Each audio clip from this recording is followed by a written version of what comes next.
Yeah, so we're going to use a combo of cash in from investment with SBAs. So we have a very, very strong relationship with an SBA lender firm that does very, very good. High wins, great deals. And so we've got that partnership on the PGC side, which means once we've got capitalization in for a particular investor, instead of them putting 5 million in, they can put the 500,000 up and be qualified for 10 million in SBA funding against one of these businesses. And then because it's a PGC and it's in the Patriot Growth Capital (PGC), they can pull in two or three other investors into that group, lower their risk, and then invest in a business together and bring the individual capitalization of the SBA behind it. And because the type of businesses we're going after, as we worked through the numbers and went through the P&L and went to the forecast and the pro forma, we're like, here's where the fees fit in, here's where the SBA fits in, and made sure that we chose a buy box for businesses that would service that debt correctly, while allowing profit to be thrown off quarterly or monthly, depending upon how we run it, and of course with the upside potential of being able to grow and expand the channels or the marketing or whatever's necessary to fund that growth. So that comes with expected funds growth for that. So I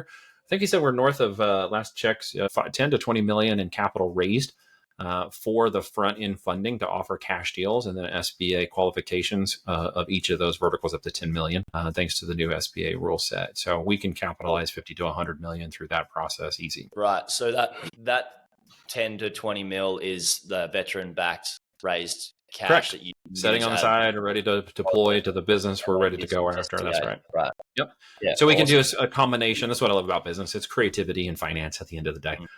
Because it's whatever the deal is worth to you and the buyer. And it could be buy sell agreement. It could be 100% cash. It could be 60% and 40% owner carry.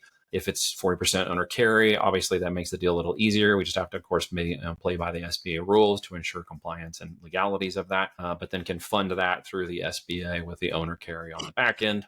So we don't quite always need as much cash up front if the deal looks great. And of course, if the numbers work well, there's just that creativity to make each deal sort of unique, if you will, when it comes down to negotiating. Absolutely.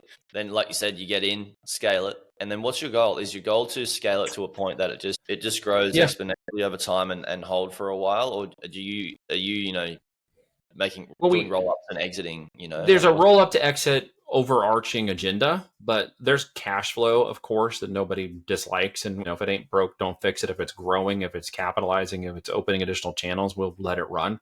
I think what we're going to end up looking at most likely, and this is kind of the vision of where this is going to go most likely in the next 3-5 years, all things considered with the market and acts of God and anything else we can't control,